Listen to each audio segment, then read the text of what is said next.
الحمدللہ وحدہ لا شریک لہ والصلاة والسلام علی محمد لا نبی بعدہ۔ معزز و مکرم سامعین کرام، آج کی اس ویڈیو میں ہم آپ تمام حضرات سے عاشورے کے روزے کے تعلق سے بات کریں گے اور عاشورے کے روزے کا تاریخی پس منظر اس پر بات کریں گے، عاشورے کے روزے رکھنے کا طریقہ کیا ہے اس پر بات کریں گے،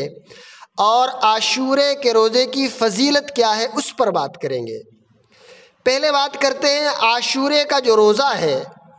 کہ جب تک رمضان المبارک کے روزے فرض نہیں ہوئے تھے اس وقت تک عاشورے کا روزہ رکھنا فرض تھا۔ بعد میں جب رمضان المبارک کے روزے فرض ہوئے تو عاشورے کے روزے کی فرضیت تو منسوخ ہو گئی، لیکن نبی کریم صلی اللہ علیہ وسلم نے اس دن روزہ رکھنے کو سنت اور مستحب قرار دیا۔ چنانچہ ارشاد فرمایا، مجھے اللہ تعالیٰ کی رحمت سے امید ہے کہ جو شخص عاشورے کے دن روزہ رکھے اس کے پچھلے 1 سال کے گناہ کا کفارہ ہو جائے گا۔ نبی کریم صلی اللہ علیہ وسلم کی حیات طیبہ میں جب بھی عاشورے کا دن آتا تھا آپ صلی اللہ علیہ وسلم روزہ رکھتے، لیکن وفات سے پہلے جو عاشورے کا دن آیا تو آپ صلی اللہ علیہ وسلم نے عاشورے کا روزہ رکھا، اور ساتھ ہی یہ بھی فرمایا کہ 10 محرم الحرام کو ہم بھی روزہ رکھتے ہیں اور یہودی بھی روزہ رکھتے ہیں، جس کی وجہ سے ان کے ساتھ مشابہت پیدا ہو جاتی ہے، ہلکی سی مشابہت پیدا ہو جاتی ہے۔ اس لیے اگر میں آئندہ سال زندہ رہا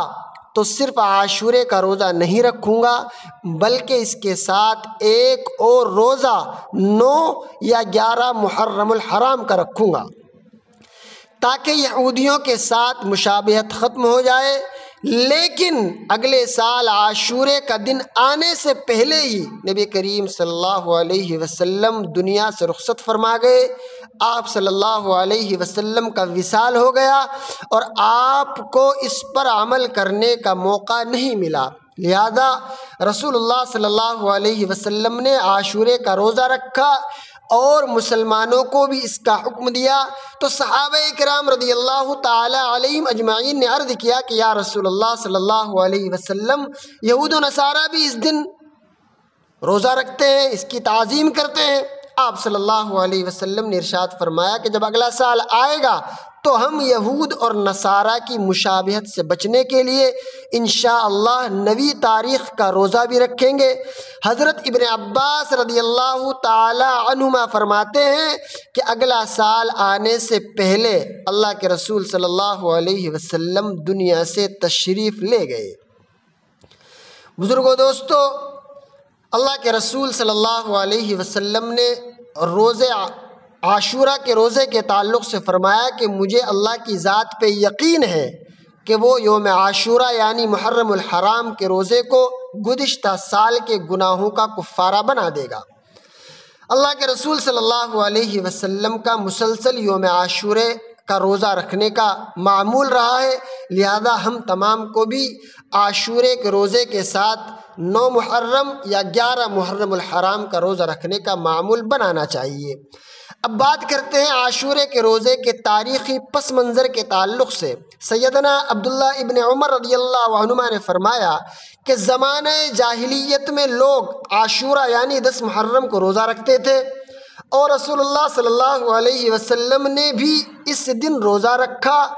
اور مسلمان بھی رمضان کے روزے فرض ہونے سے پہلے عاشورے کا روزہ رکھا کرتے تھے۔ پھر جب رمضان کے روزے فرض ہوئے تو آپ صلی اللہ علیہ وسلم نے ارشاد فرمایا، عاشورہ اللہ تعالیٰ کے دنوں میں سے ایک دن ہے، جو چاہے اس میں روزہ رکھے اور جو چاہے چھوڑ دے۔ بزرگوں دوستو، اس کی فضیلت کے تعلق سے بات کریں تو حضرت ابو قتادہ رضی اللہ تعالیٰ عنہ سے روایت ہے کہ رسول اللہ صلی اللہ علیہ وسلم نے فرمایا، عاشورے کے دن کے روزے سے میں اللہ سے اس قدر ثواب کی امید رکھتا ہوں کہ اس سے پہلے 1 سال کے گناہ معاف فرما دے گا۔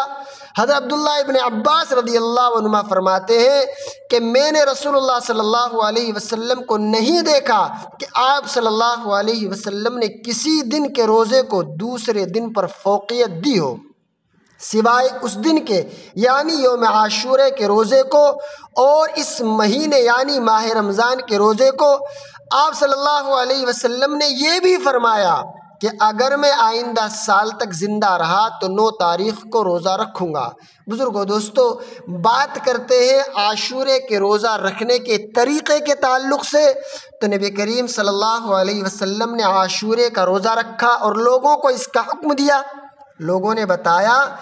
کہ یہود اور نصارہ اس دن کی تعظیم کرتے ہیں، تو آپ صلی اللہ علیہ وسلم نے فرمایا کہ اگر آئندہ سال زندہ رہا تو انشاءاللہ ثم انشاءاللہ نبی کو بھی روزہ رکھوں گا، لیکن آئندہ سال آپ صلی اللہ علیہ وسلم دنیا سے رخصت ہو گئے۔ اسی طرح فرمان رسول صلی اللہ علیہ وسلم یہ ہے کہ عاشورے کا روزہ رکھو اور اس میں یہود کی مخالفت کرو، ایک دن پہلے کا روزہ رکھ لو یا ایک دن بعد کا، یعنی 9-10 کا اہتمام کرو یا 10-11 کا۔ اب اس حدیث کے بعد عاشورے کے روزہ رکھنے کی 4 شکلیں ہمارے سامنے آتی ہیں، 4 شکلیں بنتی ہیں، یا تو ہم 9-10 کا روزہ رکھیں یا 10-11 یا تینوں دن کا روزہ رکھ لیں، یعنی 9-10-11۔ پہلی شکل تو یہ کہ 9-10-11 تینوں دن کا روزہ رکھ لیں،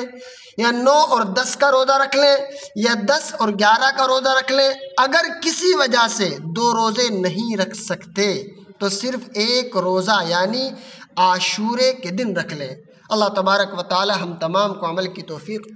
مرحمت فرمائے۔ دعا کریں ہم تمام کو اللہ تبارک و تعالی صحیح معنی میں شریعت مطہرہ پر عمل کرنے کی توفیق مرحمت فرمائے۔ آمین ثم آمین، وآخر دعوانا ان الحمد للہ رب العالمین۔